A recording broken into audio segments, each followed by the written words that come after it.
Good morning everyone. आज हम करने वाले हैं 30th ऑफ जून 2024 के the Hindu plus Indian express दोनों ही न्यूज़पेपर का एनालिसिस।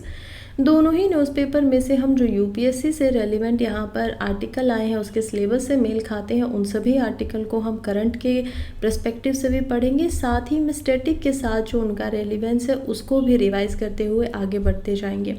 मैपिंग के ऊपर मैंने खासा जोर दिया हुआ है। मैपिंग से यहाँ पर 4 से 5 सवाल जो है वो हर साल यूपीएससी के प्रीलिम्स में आते हैं और मेरा पूरा टारगेट है आप लोगों को मिनिमम 20 मार्क्स दिलवाना न्यूज़पेपर की मदद से प्रीलिम्स 2025 के अंदर। तो उस लिहाज से हम उसके ऊपर भी थोड़ा एक्स्ट्रा फोकस करते हुए चलेंगे। शुरुआत करते हैं आज के पहले जो सवाल है उसके साथ में। पहला सवाल हम क्या करते हैं, प्रीलिम्स प्रैक्टिस के लिए यहाँ पर एक स्टेटमेंट लेकर आती हूँ, क्वेश्चन लेकर आती हूँ। और वो कहाँ से होता है, वो क्वेश्चन होता है आपका पहले दिन के आर्टिकल्स, पहले दिन के न्यूज़ से। कल मैंने आप लोगों को पढ़ाया था बन्नारघट्टा नेशनल पार्क के बारे में, राइट। तो बन्नारघट्टा नेशनल पार्क को मैंने बहुत डीप जाके आप लोगों को पढ़ाया था। मैंने आप लोगों को बिग कैट फैमिली सब कुछ समझा दिया था। बहुत छोटी सी न्यूज़ आई हुई थी, लेकिन क्योंकि ऐसे सवाल प्रीलिम्स में बहुत आते हैं इसीलिए मैंने क्या सोचा कि थोड़ा डीप जाके आपको पढ़ाती हूँ। आज फिर से आप लोगों का रिवीजन करवा रही हूँ ताकि आप लोग इसको प्रीलिम्स तक ना भूलें। फिलहाल के लिए आपको नोट करेक्ट इनमें से कौन सी स्टेटमेंट है उसको यहाँ पर बताना है। 3 स्टेटमेंट दी गई है। पहली स्टेटमेंट बोलती है कि बन्नारघट्टा नेशनल पार्क जो है वो एक वाइल्ड लाइफ कॉरिडोर है बिल्ली रंगा रंजना हिल्स के बीच में और सत्यमंगलम फॉरेस्ट के बीच में। क्या ये करेक्ट स्टेटमेंट है? आप लोग अभी मुझे बताइए कमेंट बॉक्स के अंदर कमेंट करके, या फिर आप लोग इसको याद रख लीजिएगा। दूसरा मैं यहाँ पर स्टेटमेंट बता रही हूँ जो कि है कि जो वेजिटेशन पाया जाता है बन्नारघट्टा नेशनल पार्क के अंदर वो moist deciduous forest and scrub land यहाँ पर मिलता है। अब ये मॉइस्ट डेसिडियस फॉरेस्ट जिनको नहीं पता है वो ज़रा 1 मिनट का इंतज़ार कर लीजिए। यहाँ पर पहले जिनको आंसर देना है उनको आंसर देने दीजिए, फिर मैं आपको समझाती हूँ। तीसरा हम देखते हैं जो कि है recently India's largest leopard safari was inaugurated at the Bannerghatta biological park. तो जल्दी से मुझे आंसर दीजिए, तब तक मैं यहाँ पर आपको समझाती हूँ कि मॉइस्ट डेसिडियस फॉरेस्ट एक्चुअली में होते क्या हैं। देखिए, मॉइस्ट जो शब्द होता है वो नमी से बना होता है, तो एक तो इसके अंदर नमी है और दूसरा जो डेसिडियस होता है उसका यहाँ पर सीधा सीधा मतलब होता है जो अपने पत्तों को छोड़ देता है। तो हम यहाँ पर ऐसे पेड़ों की बात कर रहे हैं जो अपने पत्तों को झाड़ देता है। तो डेसिडियस, तो बिल्कुल क्या ये जो डेसिडियस ट्री है, आप यहाँ पर ड्राई भी हो सकते हैं मॉइस्ट भी हो सकते हैं। तो मॉइस्ट क्योंकि कर्नाटका का रीजन है, कोस्टल रीजन है, जैसे ही वहाँ के ऊपर थोड़ी सी भी गर्मी होगी ट्रॉपिक्स के अंदर आता है। आप याद कीजिए ट्रॉपिक्स को, आप याद करिए अर्थ को। अर्थ को हमने कितने पार्ट्स में बांटा हुआ है, बहुत सारे पार्ट्स में बांटा हुआ है। एक हमारी जो लाइन होती है वो जाती है इक्वेटर के पास से, फिर उसके बाद हम देखते हैं कि 23.5 डिग्री जब हम नॉर्थ की तरफ जाते हैं तो ट्रॉपिक ऑफ कैंसर आता है। 23.5 डिग्री जब हम साउथ की तरफ आते हैं 0 से तो ट्रॉपिक ऑफ कैप्रिकॉर्न आता है।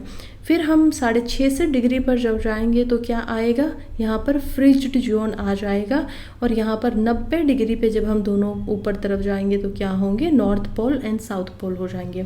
ये जो आपको बीच का एरिया दिखाई दे रहा है ट्रॉपिक ऑफ कैंसर से लेकर ट्रॉपिक ऑफ कैप्रिकॉर्न का, ये एक्चुअली में रीजन होता है ट्रॉपिकल।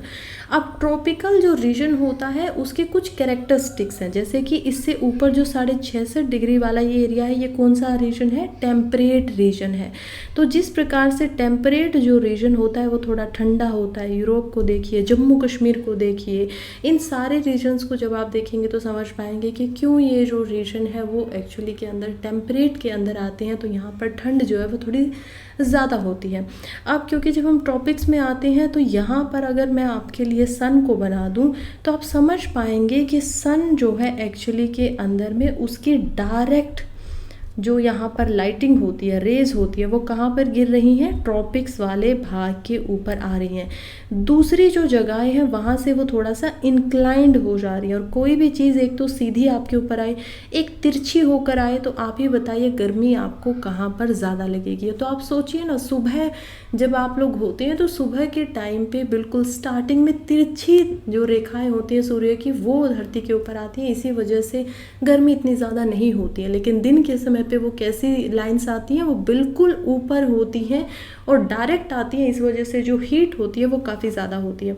तो क्योंकि ये टेम्परेट जोन है और जब ट्रॉपिकल जोन है कर्नाटका का, तो ट्रॉपिक्स में क्या होगा, गर्मी ज़्यादा होगी। गर्मी है तो समुंदर साथ में ही है, समुंदर है तो गर्मी की वजह से क्या होगा, एवेपोरेशन होगा। जब इवेपोरेशन होगा यानी कि पानी जो है वो कन्वर्ट हो जाएगा वाटर वेपर के अंदर और वो हवा में एज अ गैस की तरह रहेगा, एयर के अंदर रहेगा। तो जैसे ही वो कंडेंस करेगा, जैसे ही वो डस्ट पार्टिकल्स के साथ में मिलेगा और बादल का रूप लेगा, वैसे ही वहाँ पर बारिश होगी। और जहाँ पर बारिश होती होगी, ये कंडीशंस यहाँ पर होती होंगी, तो उनके जो फॉरेस्ट होंगे वहाँ पर क्या मिलेगा, हमें मॉइस्टनेस मिलेगी, नमी मिलेगी। लेकिन कभी कभी जब ये नमी हद से ज़्यादा हो जाती है तो पत्ते, पेड़ पौधे क्या करते हैं, अपने छोड़ देते हैं। उसी वजह से हम इस एरिया के अंदर क्या पाते हैं, मॉइस्ट डेसिडियस फॉरेस्ट को पाते हैं। फिलहाल आप लोगों ने आंसर बता ही दिया होगा, आंसर इसका है डी, नन, यानी कि इनमें से एक भी स्टेटमेंट ऐसी नहीं है जो गलत है। क्यों गलत नहीं है, पहली बिल्कुल ठीक बात है, सत्यमंगलम फॉरेस्ट जो है, और हम देख पाते हैं बिल्लीगिरी रंजना को, हिल्स जो हैं ये इनको बिल्कुल जोड़ता है, तो इसमें कोई भी कोताही यहाँ पर नहीं है, तो ये स्टेटमेंट बिल्कुल करेक्ट हो जाती है। दूसरा हम देखते हैं कि बनरघट्टा नेशनल पार्क जो है वो मॉइस्ट डेसिडियस फॉरेस्ट है, वो हमने समझ ही लिया। और तीसरा, ये इंडिया की लार्जेस्ट लेपर्ड सवारी है। देखिए यहाँ पर वैसे तो मैं चाहती थी कि आप लोगों के साथ में थोड़ी सी चालाकी खेलूँ और यहाँ पर लार्जेस्ट की जगह पर फर्स्ट कर दूँ, तो शायद आप लोग फंस जाते, लेकिन मैं नहीं चाहती थी कि आपके साथ में मिस्टेक हो। बता रही हूँ, यूपीएससी ऐसी चालाकियाँ करता है। तो यहाँ पर हमें याद रखना है कि ये साउथ इंडिया की पहली लेपर्ड सवारी होने वाली है और इंडिया की सबसे बड़ी होने वाली है। तो तीनों स्टेटमेंट जो यहाँ पर हैं वो बिल्कुल करेक्ट हो जाते हैं। बन्नारघट्टा नेशनल पार्क जो है वो एक वाइल्ड लाइफ कॉरिडोर है एलिफेंट्स के लिए। कल मैंने आप लोगों को बताया था कि यहाँ पर सिर्फ लेपर्ड ही नहीं मिलते हैं, रेदर यहाँ पर एलिफेंट्स जो हैं वो भी काफ़ी मात्रा में पाए जाते हैं। इसके अलावा यहाँ पर बटरफ्लाइज भी मिलती है, राइट, उनके लिए भी हम देखते हैं कि पाई जाती है अलग अलग वैरायटी की। तो ये आपको याद रखना है। कई बार क्या होता है कि प्रीलिम्स में ऐसे ही सवाल आते हैं और जब हमें याद होता है कि बन्नारघट्टा की बात हो रही है, वहाँ पर तो लेपर्ड थे, तो भूल जाते हैं कि एलिफेंट्स भी वहाँ पर हो सकते हैं। और एग्जामिनर यूजुअली आपसे कई बार क्या करता है कि डायरेक्ट जिस वजह से न्यूज़ में कोई चीज़ है वो ना पूछ के उसको थोड़ा सा घुमा के पूछ लेता है। तो इसलिए हमें बिल्कुल अच्छे से इसको याद रखना चाहिए। बायोलॉजिकल पार्क जो है वो एक जू भी है, इसके अंदर एक बटरफ्लाई इनक्लोजर है, एक स्नेक हाउस है और एक सफारी पार्क है। इसमें हम देखते हैं कि इंडियन टाइगर्स भी पाए जाते हैं और साथ ही में इंडियन जो लायंस हैं वो भी पाए यहाँ पर जाते हैं। अभी के लिए आप लोगों के लिए पूरी इन्फॉर्मेशन मैंने दे दी है। कर्नाटका के नेशनल पार्क्स को दोबारा से याद करते हुए चलते हैं। मैपिंग को याद रखिए, 20 मार्क्स हमें लेकर आने हैं। कर्नाटका के अंदर मेनली हम यहाँ पर 5 नेशनल पार्क को देखेंगे। सबसे ऊपर है Anshi national park, then there is a Kudremukh national park, उसके पास है बंदीपुर नेशनल पार्क, उसके बाद है राजीव गांधी नेशनल पार्क जिसको नगर होल भी बोला जाता है, नगर होल नेशनल पार्क, और लास्ट में हम देख पाते हैं इधर है बन्नारघट्टा नेशनल पार्क। अब इसको रिमेंबर करने के लिए एक ट्रिक है, हो सकता है कि आपको ये थोड़ी सी मुश्किल लगे, लेकिन 3, 4, 5 बार जब आप इसको पढ़ेंगे, रिवाइज करेंगे, बार बार बोलेंगे तो आपको ये ईजिली याद हो जाएगा। ट्रिक जो है वो ये है कि अंशी लव्ड द बैंड। अंशी क्या है, अंशी से हम अंशी नेशनल पार्क को याद रखेंगे, बैंड से हम बंदीपुर नेशनल पार्क को याद रखेंगे कि अंशी जो है वो बैंड, कोई भी बैंड हो सकता है, म्यूज़िक के बैंड होते हैं, उसको इतना प्यार करती है। कुदेरमुख का वो बैंड है, तो कुदेरमुख नेशनल पार्क हमें याद हो गया। तो उसने क्या किया कि उसने एक बैनर लगा दिया नगर हॉल में कर्नाटका के अंदर। तो उसने बैनर यानी कि बन्नारघट्टा और नगर हॉल यानी कि नगर हॉल नेशनल पार्क या राजीव गांधी। तो ये आपको स्टेटमेंट याद रखनी है कि अंशी जो है वो कुदेरमुख के बैंड से इतना प्यार करती है कि उसने कर्नाटका के अंदर नगर हॉल के अंदर उनका एक बैनर लगा दिया। बैनर आप समझ रहे हैं ना, कोई भी जो एडवर्टीजमेंट करने के लिए बैनर लगाया जाता है। तो आई होप इससे आपको ये इजीली याद रहेंगे। फिलहाल नेक्स्ट हमारा जो इम्पोर्टेंट आर्टिकल हो जाता है उसकी तरफ, न्यूज़ की तरफ हम बढ़ते हैं। न्यूज़ यहाँ पर बात कर रही है पेंटेड जो फ्रॉग हैं उनके बारे में, इंडियन पेंटेड फ्रॉग की बेसिकली यहाँ पर डायरेक्टली बात की जा रही है। तो इंडियन जो पेंटेड फ्रॉग है उसके बारे में ये कहा जा रहा है कि वो तेलंगाना के टाइगर रिजर्व के अंदर पाया गया। करंट यही था। लेकिन हमें और क्या याद रखना है, देखिए हमारे लिए ये जो इम्पोर्टेंट हो जाता है ये हो जाता है जीएस पेपर 3 में भी हम देखेंगे कि एनवायरनमेंट के अंदर, हालांकि इससे मेंस पे डायरेक्टली सवाल नहीं आएगा, लेकिन इसमें से सवाल क्या बनेगा, प्रीलिम्स के लिए सवाल बनेगा। प्रीलिम्स के लिए आपको स्पीशी को भी याद रखना है, कहाँ पाया जाता है, इनका रीजन क्या है, वो सब आपको याद रखना है। तो रेयर है ये, थोड़ा सा पेंटेड क्यों है, क्योंकि आप देखिए कैसे इसके बॉडी के ऊपर यहाँ पर आपको क्या दिखाई दे रहे हैं, स्पॉट्स दिखाई दे रहे हैं, और ये स्पॉट्स भी जो है वो ऐसे लग रहे हैं जैसे इनको कलर किया हो, लेकिन नेचुरली इनकी बॉडी के ऊपर पाए जाते हैं। अभी ये जो पाया गया है ये पाया गया है कबाल टाइगर रिजर्व के अंदर, तेलंगाना का ये रीजन है। आप दोनों तरफ देखिए कि ये कहाँ कहाँ पर पाया जा सकता है। तो हम देखते हैं कि कैसे ये वेस्ट बंगाल से लेकर इंडिया में, यहाँ पर श्रीलंका में भी पाया जाता है, और इस पूरी की पूरी जो हम ईस्टर्न घाट्स की अगर मैं बात करूँ तो ये पूरे ईस्टर्न घाट्स के रीजन के अंदर मिलते हैं। इससे पहले भी इसको एक बार ढूंढा गया था तेलंगाना में, जो कि ये 2016 में दिखाई दिया था। चलिए इसके बारे में कुछ और फैक्ट जानते हैं। देखिए इसको श्रीलंकन पेंटिंग फ्रॉग भी बोला जाता है। क्यों बोला जाता है, क्योंकि श्रीलंका के काफ़ी ज़्यादा एरिया में इसकी लोकेशन जो है वो मिलती है। इसको पेंटिंग ग्लोबुलर फ्रॉग जो है वो भी बोला जाता है। आपको ये सारी के सारी जो स्टेटमेंट और नाम मैं बता रही हूँ ये याद रखनी है। ये बहुत ही छोटा होता है, यूनिक एम्फीबियन है। एम्फीबियन यानी कि वो लैंड पे भी यहाँ पर जिंदा रह सकता है और वाटर में भी रह सकता है। तो मेंढक तो एम्फीबियन ही होते हैं। तो ये माइक्रोलाइडियाई फैमिली जो है उससे बिलोंग करता है। इसके डिस्ट्रीब्यूशन की बात करें तो नेपाल में भी थोड़ा बहुत जो ये मिल जाता है, बांग्लादेश में तो मोस्टली पूरे में ही मिल जाता है, खास करके सदर्न एंड ईस्टर्न इंडिया के अंदर इंडिया में पाया जाता है, और श्रीलंका पे भी ये मिलता ही है। फिजिकल डिस्क्रिप्शन इसका यही है, काफ़ी स्मूथ होता है। अभी भी आपने फ़ोटो में पीछे देखा होगा तो इसकी स्किन जो है वो काफ़ी स्मूथ दिखाई देती है। इसकी बॉडी जो है वो राउंडेड शेप की है। इसमें अलग अलग कलर है, डिस्टिंक्टिव कलराइजेशन जो है वो इसमें हम देख सकते हैं कि बिल्कुल यूनिक सा ये है। और कभी कभी क्या होता है कि इसके ब्राउन शेड की बॉडी के ऊपर हम ब्राइटर कलर के या तो ऑरेंज या फिर येलो कलर के स्पॉट्स जो हैं उनको देख पाते हैं। हैबिटेट की बात करें तो इसको ड्राई फॉरेस्ट में रहना काफ़ी पसंद है, सूखे जो जंगल होते हैं। इसको कोकोनट एंड जो रबर के प्लांटेशन होते हैं वहाँ के एरिया में रहना पसंद होता है। इसके अलावा ये वेटलैंड में भी पाया जाता है। एम्फीबियन है तो जो वेटलैंड होंगे वहाँ पर भी मिलेगा। फिर वेटलैंड की बात करें तो राइस के फील्ड्स को कैसे भूल सकते हैं, वो भी तो वेटलैंड में आते हैं ना। तो राइस के जहाँ पर फील्ड लगाई जाती है, खेती की जाती है, धान लगाया जाता है और उसमें बहुत मात्रा में पानी देना पड़ता है, तो वहाँ पर भी इनको स्पॉट जो है वो किया जाता है। और ये पूरा का पूरा अपना जो दिन होते हैं ये क्या करते हैं कि जो भी यहाँ पर पत्ती वगैरह का लिटर होता है, कूड़ा करकट होता है, उसके नीचे बिरी कर लेते हैं खुद को, अपने आप को उसके नीचे घुसा लेते हैं, या फिर जो लूज सोल होती है उसके अंदर ये छुप जाते हैं। और ये क्लाइम भी कर सकते हैं पेड़ों के ऊपर में, लेकिन क्योंकि ये नॉक्टोरनल है तो क्या नॉक्टोरनल क्या होता है कि जो रात में जागते हैं, तो प्राइमरली ये जो डे टाइम होता है ये उसमें बहुत कम दिखते हैं। डे टाइम के अंदर या तो सोते रहते हैं या फिर अपने आप को छुपा के रखते हैं। कंजर्वेशन की अगर इनकी बात करें तो IUCN के अकॉर्डिंगली ये माना जाता है कि ये लीस्ट कंसर्न है, यानी कि इनकी पॉपुलेशन ठीक ठाक है और एक्चुअली में इनको कोई खतरा जो है ज़्यादा वो हमें दिखाई नहीं देता है। खैर, आपको जो अब ये पढ़ रहे हैं और ये इसकी PPT आपको चाहिए होती है रिवीजन के लिए, आप देखना चाहते हैं आज हमने क्या क्या पढ़ा था शाम के टाइम पे, और काफ़ी सारी चीज़ें मैं PPT में रखती हूँ, या आपको PDF चाहिए है इसका, या कुछ नोट्स चाहिए है जो डेली के हम बनाते हैं, तो उसके लिए आप क्या कर सकते हो, टेलीग्राम जो मेरा है उसको ज्वाइन कर सकते हो, जिसका हैंडल है @UPSC Sprinter 21। वहाँ से आपको अदर जो बेनिफिट्स हैं वो मिल जाएंगे। इसके अलावा अगर आप इसको भी सर्च ना करना चाहें तो इसी वीडियो की कमेंट बॉक्स के अंदर भी आपको इसका जो लिंक है वो मिल जाएगा। फ़िलहाल हम PIB की तरफ से एक जो न्यूज़ आई है उसको देखते हैं। अगेन हमारा जो पूरा फोकस है वो एक्चुअली में यहाँ पर हम देख पाते हैं कि प्रीलिम्स के ऊपर है, तो इस न्यूज़ को भी ज़्यादातर हम जो देखेंगे वो प्रीलिम्स के नज़रिए से ही यहाँ पर पढ़ेंगे। तो यहाँ पर बात हो रही है सेंट्रल इलेक्ट्रॉनिक्स लिमिटेड की। Union minister doctor Jitendra Singh ने अनाउंस किया है कि वो मिनी रत्ना स्टेटस देंगे कैटेगरी 1 सेंट्रल इलेक्ट्रॉनिक लिमिटेड जो कंपनी है उसको।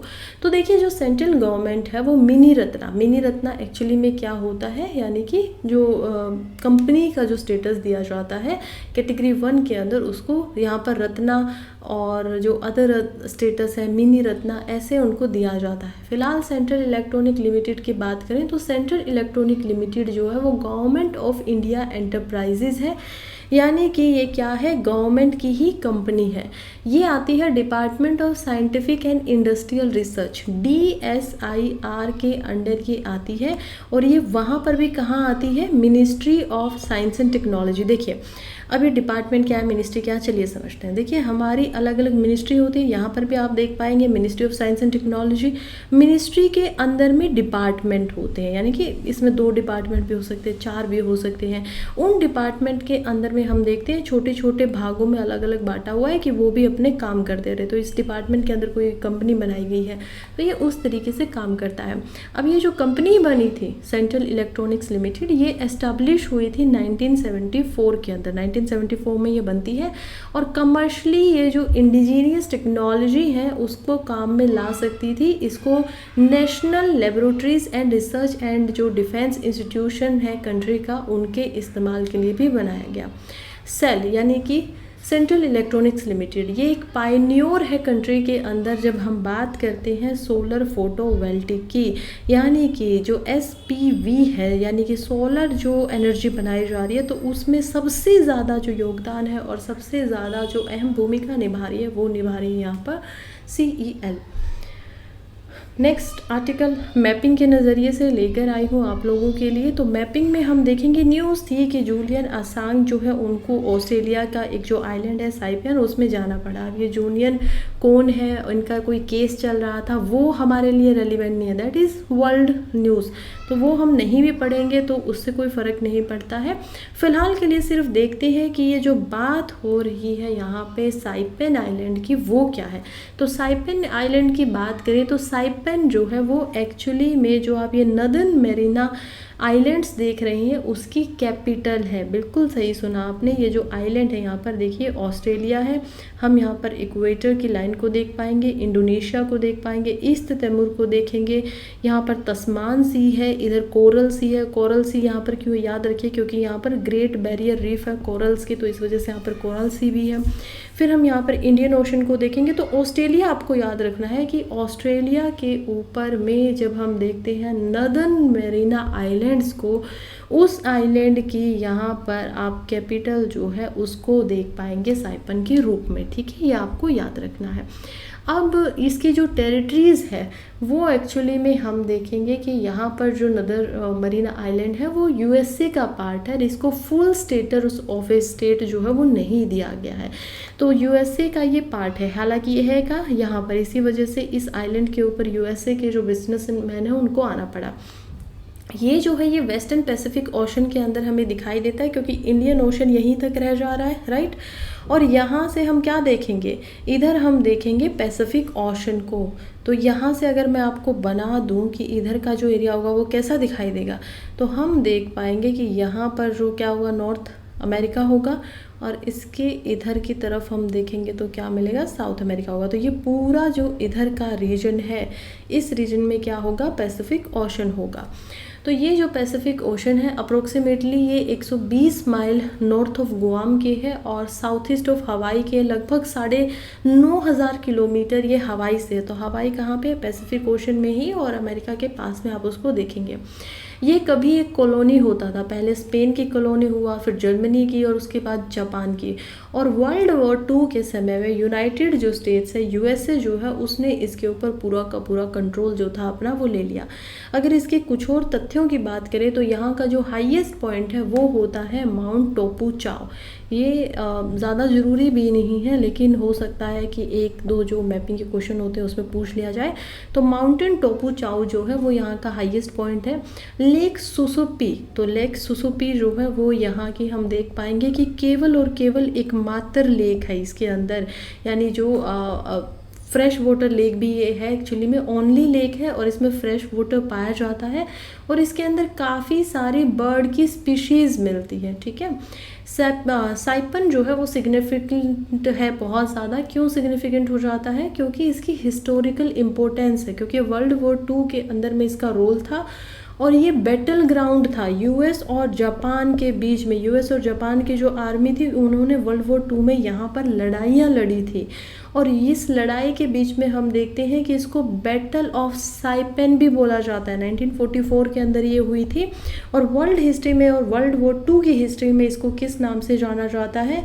इसको जाना जाता है यहाँ पर बैटल ऑफ साइपन के नाम से। किस किस के बीच में ये हो रही थी मैं आप लोगों के लिए लिख देती हूँ। यूएसए के बीच में हो रही थी और जापान के बीच में हो रही थी। कौन सा वो समय था? वर्ल्ड वॉर 2 का वो समय था, और ये जो लड़ाई थी इसको जाना जाता है बैटल ऑफ साइपन के नाम से। तो ये आपको जो है इसी वजह से जो इसकी इम्पोर्टेंट है वो हो जाती है। यही सारी चीज़ें आपको याद रखनी है। काफ़ी इंपॉर्टेंट नेक्स्ट आर्टिकल की तरफ बढ़ते हैं, जो कि अगेन मैपिंग के लिए ज़्यादा इम्पोर्टेंट है। क्यों हो जाता है मैपिंग के लिए इम्पोर्टेंट, चलिए समझते हैं। यहाँ पर एक न्यूज़ आई है, जो कि न्यूज़ है वैसे तो एनवायरनमेंट के लिए भी काफ़ी इंपॉर्टेंट है। एनवायरनमेंट यानी कि जीएस पेपर 3 में हम देखेंगे कि यहाँ पर कोरल ब्लीचिंग की बात हो रही है। क्यों हो रही है? क्लाइमेट चेंज की वजह से हो रहा है। तो ये खुद में एक कंसर्न्स है। मेंस के लिए न्यूज़ है बहुत ज़्यादा इंपॉर्टेंट, लेकिन फ़िलहाल पहले हम इसको देखेंगे मैपिंग के नज़रिए से, और उसके बाद हम इसके मेन जो पोर्शन है उसके ऊपर जाएंगे।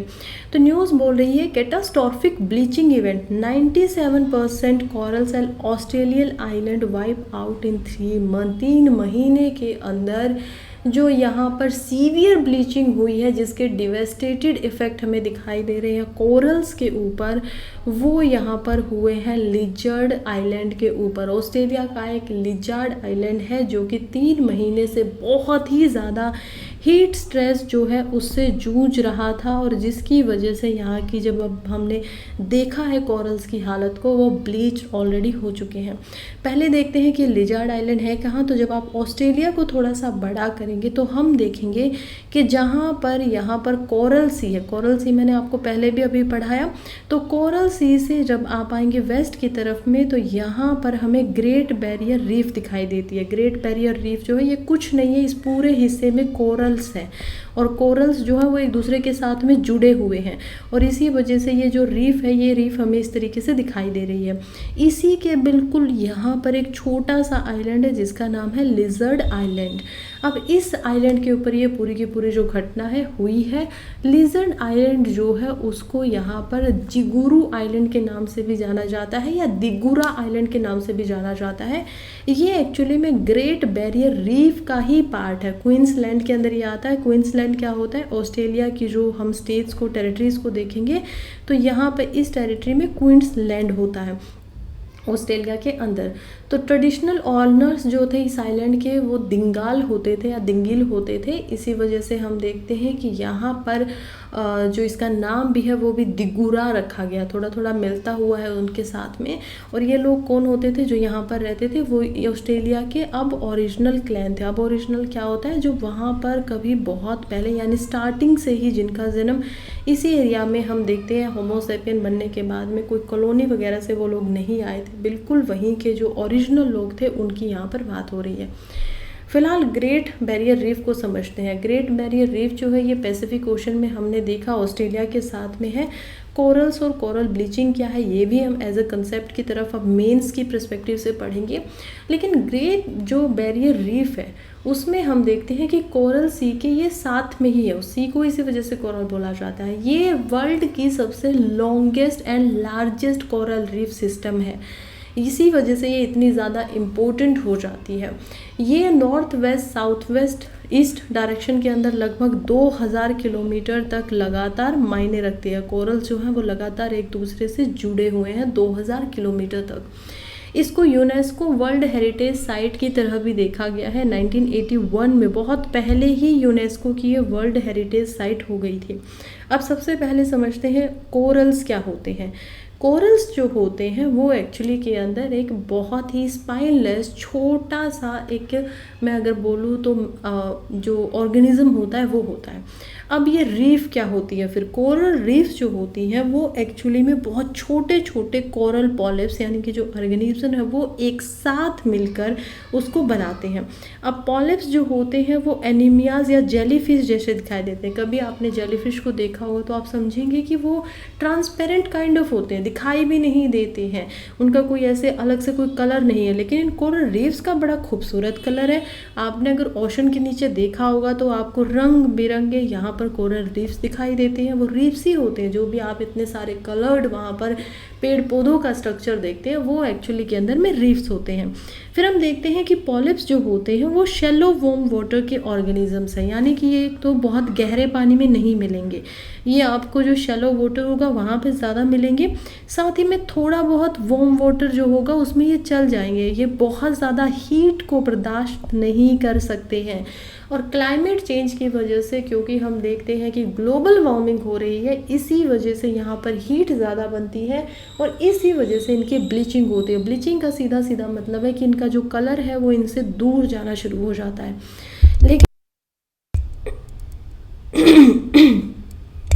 लेकिन ये कलर इनको मिलता कैसे है एक्चुअली में, ये भी तो एक इम्पोर्टेंट पॉइंट है ना। ये कलर एक्चुअली के अंदर इनका खुद का नहीं है, ये तो जेलीफिश जैसे तो ट्रांसपेरेंट है।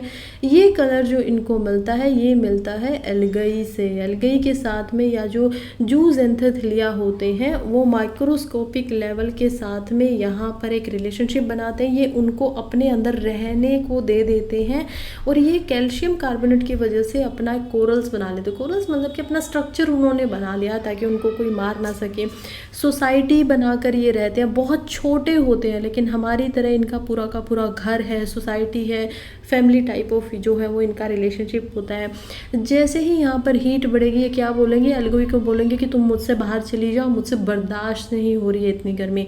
और जैसे ही एल्गई यहाँ से बाहर जाएगी तो ये क्या होने शुरू हो जाएंगे, ये एक्चुअली में वाइट दिखना शुरू हो जाएंगे। और एल्गई का यहाँ पर रिश्ता क्या है, एल्गई को ये क्यों रहने देते हैं, क्योंकि एल्गई जो होता है उसको रहने के लिए घर मिलता है और ये जो कोरल्स होते हैं या फिर पॉलिप्स होते हैं इनको एल्गई से खाना मिलता है। ये लोग उससे क्या करते हैं, फूड एज ए जनरेट करके खाते हैं। इसी वजह से हम देखते हैं कि इनके बीच में एक सिम्बायोटिक रिलेशनशिप है, दोनों को एक दूसरे से फ़ायदा होता है। फिर हम देखते हैं कोरल रीफ्स जो होते हैं उनको tropical rain forest of the ocean भी बोला जाता है। ट्रॉपिकल रेन फॉरेस्ट क्या होते हैं, सबसे ज़्यादा ऑक्सीजन जो है वर्ल्ड में वो ट्रॉपिकल रेन फॉरेस्ट से मिलती है। सबसे ज़्यादा कार्बन को वो सिंक करते हैं, अपने पास रखते हैं। सबसे ज़्यादा ग्रीनरी आपको ट्रॉपिकल रेन फॉरेस्ट में मिलेगी। सबसे ज़्यादा वैरायटी स्पीशीज़ जो होंगी वो भी आपको ट्रॉपिकल रेन फॉरेस्ट में मिलेंगी। तो इनको ओशन का ट्रॉपिकल रेन फॉरेस्ट कहा जाता है। अब ऐसे पॉइंट होते हैं प्रीलिम्स के लायक जिनको याद रखना चाहिए। फिलहाल कोरल ब्लीचिंग मैंने आप लोगों को समझा ही दी है। एक हेल्दी कोरल जो होगा वो एक्चुअली में एल्गई के साथ में रहेगा और वो दोनों अपना अपना सर्वाइवल एक दूसरे के साथ में करेंगे। स्ट्रेस्ड कोरल इसकी सेकेंड स्टेज होती है, जिसमें हम देखते हैं कि कोरल के आसपास का जो एनवायरनमेंट है वो चेंज होने लगा है और जिसकी वजह से जो जूजेंथेथिलाई है वो टॉक्सिक बन जाती है और कोरल्स को छोड़कर यहाँ से बाहर निकल जाती है। इसके बाद इनकी स्टेज आती है ब्लीच्ड कोरल। जब यहाँ पर जूजेंथेलाइज इनको छोड़ देती हैं तो कोरल जो होते हैं वो वाइट हो जाते हैं और वनरेबल हो जाते हैं। इनको भूख लगती है लेकिन खुद क्योंकि अपना फूड प्रोड्यूस नहीं कर पाते हैं तो इनके साथ जो स्टारवेशन है, जो ये भूखे मर जाते हैं, डिजीज़ इनको हो जाती है, डेथ तक इनकी हो जाती है। और इसके बाद जो स्टेज आती है ब्लीच्ड होने के बाद में लगातार भूखे रहने की वजह से डेथ इनकी हो जाती है। अगर पानी की कंडीशन, अगर गर्मी कम ना हो या जो पोल्यूशन वगैरह की वजह से सब कुछ हो रहा हो, अगर वो सिचुएशंस कंडीशंस ना बदली तो ये कोरल्स जिनका अभी वाइट कलर हो गया था, एक्चुअली के अंदर वाइट भी नहीं बोल सकते हैं, बेसिकली ये ग्रेइश कलर होता है, वो ब्लैक बन जाते हैं। कब बनते हैं, जब ये अब रिकवर नहीं हो सकते और इनकी डेथ जो है वो ऑलरेडी हो चुकी होती है।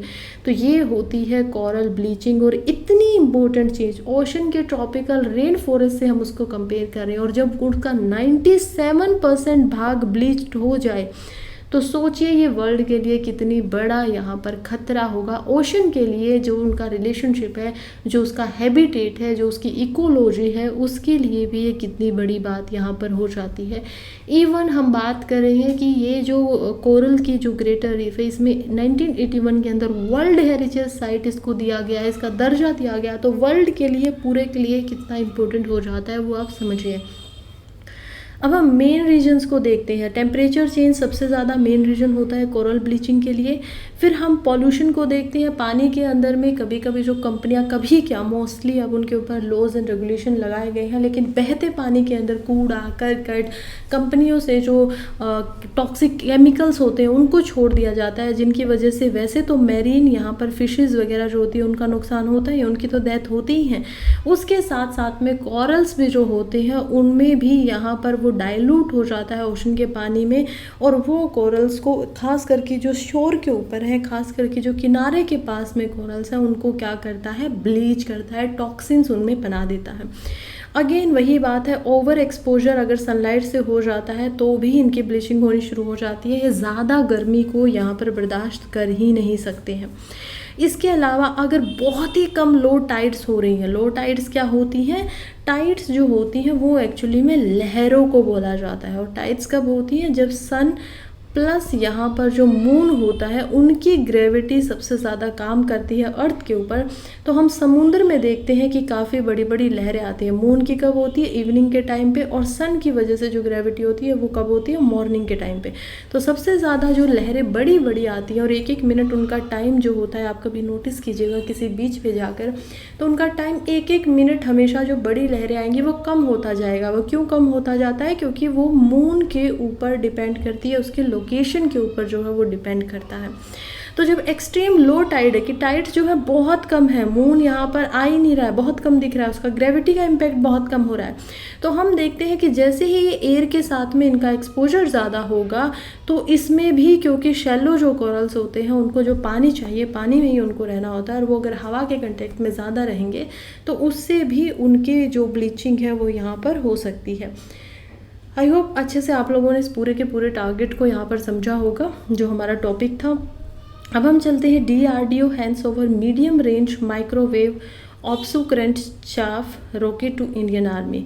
अब ये क्या बोल रहा है, DRDO के द्वारा, डिफेंस रिसर्च एंड जो ऑर्गेनाइजेशन, डेवलपमेंट ऑर्गेनाइजेशन की हम बात कर रहे हैं, जो कि इंडिया के लिए हमारी एक गवर्नमेंट एजेंसी है जिसका काम है इंडिया को डिफेंस के पैमाने के ऊपर में बेहतर से बेहतर बनाना। उन्होंने एक मीडियम रेंज का माइक्रोवेव ऑब्सकरेंट चाफ रॉकेट जो है, यानी कि MOCR, उसको यहाँ पर इंडियन नेवी को दे दिया है। तो ये प्रीलिम्स के लिए इम्पोर्टेंट हो जाता है कि ये है क्या, माइक्रोवेव ऑब्सकरेंट चेफ टेक्नोलॉजी क्या होती है। देखिए ये जो है ये DRDO की डिफेंस लेबोरेटरी में बनाई गई है जोधपुर के अंदर। ये आपको याद रखना है कि इनकी लेबोरेटरी जो है वो एक जोधपुर के अंदर भी है। अब ये जो टेक्नोलॉजी बनाई गई है, ये इसमें क्या होता है, नेवी के पास ये शिप से रिलेटेड है। इसमें बहुत ही स्पेशल फाइबर्स का इस्तेमाल किया जाता है जो कि बहुत छोटे हैं साइज़ में, मतलब बहुत ही माइक्रोन से डायमीटर में अगर हम उनको देखें तो, और इनके अंदर यूनिक माइक्रोवेव लगी हुई है, प्रॉपर्टीज़ लगी हुई है। इससे क्या होगा कि जब भी कोई रॉकेट को फायर किया जाएगा तो वो एक माइक्रोवेव ऑब्सकरेंट क्लाउड बनाएगा स्पेस के अंदर में, जिसमें सफिशिएंट एरिया हो, और वहाँ पे वो कुछ समय तक क्या करेगा कि अपने आप को, अगर कोई खतरा है, अपने आप को कोई रेडियो फ्रिक्वेंसी जो यहाँ पर आ रही हैं उनकी बातों को सुन सकते हैं, ऐसे कुछ है, तो वहाँ पर अपने आप को बचा पाएगा। ये जो माइक्रोवेव्स होंगी, ये जो साउंड निकाला जाएगा, ये एक तरीके से शील्ड की तरह यहाँ पर काम जो है वो करने वाला है। नेक्स्ट आर्टिकल की तरफ बढ़ते हैं जो कि आया है स्ट्रोक से रिलेटेड। देखिए अब ये क्या है, हमारे लिए इम्पोर्टेंट हो जाता है साइंस एंड टेक्नोलॉजी में। साइंस एंड टेक के अंदर भी हम देखते हैं कि बायोटेक्नोलॉजी और बायोलॉजी जो होती है उसमें डिजीज़ का हमारा एक टॉपिक होता है। उस डिजीज़ के अंदर हम इसको समझेंगे कि ये स्ट्रोक क्या है, इसमें क्या होता है। रिसेंट की स्टडी यही बता रही है कि इससे मेंटल एबिलिटीज़ को रिस्क होता है जब स्ट्रोक जो है वो आता है। और एक स्टडी ने ये भी आइडेंटिफाई किया है कि लोनलीनेस, अकेलापन जो होता है वो यहाँ पर एक बहुत ही इम्पोर्टेंट और पोटेंशियल रिस्क फैक्टर है स्ट्रोक आने में। किसी को जब ब्रेन अटैक आता है तो उसको स्ट्रोक बोला जाता है। तो स्ट्रोक को हम ब्रेन अटैक भी बोलते हैं। ये एक लाइफ थ्रेटनिंग मेडिकल कंडीशन है, इसमें जान को पूरा खतरा होता है। यहाँ पर आपकी जो ब्लड सप्लाई होती है ब्रेन के साथ में वो इंटरप्टेड होती है, जिसकी वजह से जब ब्लड नहीं जा रहा है तो यानी कि ऑक्सीजन भी नहीं जा रही है, ऑक्सीजन भी नहीं जा रही है तो कुछ और न्यूट्रिएंट्स जो ब्लड के थ्रू ब्रेन में जाते हैं वो भी नहीं जा रहे हैं। इससे धीरे धीरे आपके जो ब्रेन के सेल्स होते हैं वो डाई करना शुरू कर देते हैं, मरना शुरू हो जाते हैं। और जब ब्रेन ही काम नहीं करेगा तो फिर बॉडी कैसे फंक्शन करेगी। इसकी वजह से या तो परमानेंट डैमेज हो जाता है या फिर डेथ हो जाती है। और हम देखते हैं कि ये ब्रेन को बहुत ही बुरे तरीके से अफेक्ट करता है। स्ट्रोक दो तरीके के होते हैं। अब ये आपको ऐसे सवाल क्योंकि पूछे जाते हैं तो आपको आइडेंटिफाई करना है। एक जो स्ट्रोक होता है, देखिए strokes can be of two type. अब कौन कौन से दो तरीके के ये हो सकते हैं। एक जो स्ट्रोक होता है उसको बोला जाता है एसेमिक। एसेमिक का क्या मतलब होता है, इसके अंदर ब्लड जो क्लॉट बनते हैं, ब्लड के क्लॉट यानी कि ब्लड जो होता है वो काफ़ी टाइट हो जाता है, उसके थक्के बनने यहाँ पर शुरू हो जाते हैं। तो ब्लड क्लॉट्स इसका मेन रीजन हम यहाँ पर देख पाएंगे। दूसरा जो स्ट्रोक का प्रकार होता है वो होता है यहाँ पर हेमरेजिक। तो ये आप लोगों ने वर्ड जो है वो ज़्यादा कॉमन है, जो कि हो सकता है कि सुना भी हो। तो हेमरेजिक जो होता है या हेमरेज किसी को हो जाता है तो इस कंडीशन के अंदर हम देखते हैं कि किस प्रकार से यहाँ पर जो ब्लड की वेसल्स होती हैं वो रप्चर कर जाती हैं, यानी कि उनसे जो ब्लड है वो अब सही तरीके से नहीं पहुँच पाएगा क्योंकि वो ऑलरेडी रप्चर कर चुकी है, वो एक जो जगह से टूट चुकी है, फूट चुकी है, राइट। तो ये यहाँ पर हम देख पाते हैं। इसके अलावा इसमें कुछ और बताऊँ तो सिम्टम्स, तो क्योंकि ये एक बहुत ही जानलेवा बीमारी है, सिम्टम्स इसमें आने से पहले कन्फ्यूजन हो सकता है ऑक्सीजन की कमी की वजह से। सीवियर हेडेक हो सकता है, बहुत तेज़ सर में दर्द होगा, दोनों आँखों को देखने में आप देख नहीं पाएंगे ढंग से, ट्रबल होगा, डिजीनेस आएगी, चक्कर आएंगे। तो ऐसे अगर बहुत ही एक्सट्रीम सिम्टम्स आ रहे हैं तो तुरंत यहाँ पर डॉक्टर के पास चले जाना चाहिए, क्योंकि यहाँ पर जो जान जाती है, डेथ होती है, वो काफ़ी जल्दी हो जाती है, सेकंड्स के अंदर हो जाती है। तो इसी वजह से हम देखते हैं कि ये काफ़ी ज़्यादा हमारे लिए ख़तरनाक है। अब बात करें कि इसका स्टेटस कितने लोगों को हो रहा है, तो WHO बता रहा है कि आफ्टर हार्ट अटैक क्या है, वर्ल्ड में सबसे ज़्यादा मौत का कारण है लोगों का।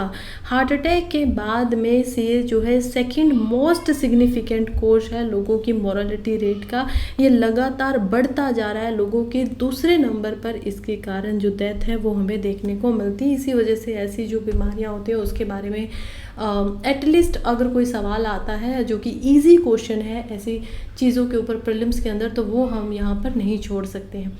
फिलहाल एक और आर्टिकल की तरफ बढ़ते हैं जो कि है botanical institute setup to revive rare flowers used in Jagannath temple. देखिए जगन्नाथ टेम्पल के अंदर कुछ समय पहले क्या, लगभग अगर मैं आपको बताऊं तो यहाँ पर 7-8 सेंचुरी पहले, 700-800 सालों पहले, 12th सेंचुरी के अराउंड में हम देखते हैं कि 2 फूलों का इस्तेमाल किया जाता था। वो इंडेंजर्ड है, यानी कि बहुत ही कम पाए जाते हैं इंडिया के अंदर, और उनको रिवाइव किया जा रहा है, वापिस से उनको यहाँ पर उगाया जा रहा है, उनको ज़िंदा किया जा रहा है। कौन इस काम में लगे हुए हैं, नेशनल बोटेनिकल रिसर्च इंस्टीट्यूट, नबरी इसको बोल सकते हैं। साथ ही में यहाँ पर जो CSIR है यानी कि council of scientific and industrial research, ये दोनों ही इस काम के लिए लगे हुए हैं। जगन्नाथ टेम्पल जो है वो पूरी ओडिशा के अंदर है।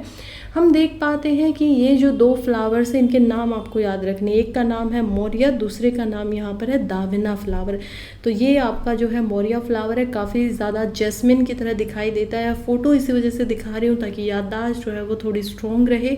और यहाँ पर आप जो ये सनफ्लावर टाइप में यहाँ पर देख पाते हैं येलो कलर के फ्लावर्स को, ये है दावना फ्लावर। तो अभी इनको दोबारा से जो है वो रिवाइव किया जा रहा है ताकि टेम्पल के अंदर जिस प्रकार से पहले यहाँ पर जो भी प्रैक्टिसेस की जाती थी, जो भी रिचुअल्स किए जाते थे, वो दोबारा से परफॉर्म किए जा सके। नेक्स्ट आर्टिकल की तरफ बढ़ रही है जो कि अगेन टेम्पल आर्किटेक्चर के ऊपर ही है। आर्टिकल तो क्या है, ये एक न्यूज़ है। हम देखते हैं कि जो टूरिज़्म डिपार्टमेंट है कर्नाटका का, वो प्रमोट करना चाहता है यूनेस्को वर्ल्ड हेरिटेज साइट सोमंतपुरम, ये क्या है, सोमनाथपुर, सॉरी मेरी कन्वर्सेशन जो है थोड़ा सा मैं हिचक गई हूँ अभी, उसके लिए माफ़ी चाहूँगी। लेकिन हम क्या बात कर रहे हैं सोमनाथपुर की, तो सोमनाथपुर जो है मैसूर टूरिज़्म सर्किट के अंदर इसको फ़िलहाल में डालना चाहते हैं दशहरे के ऊपर।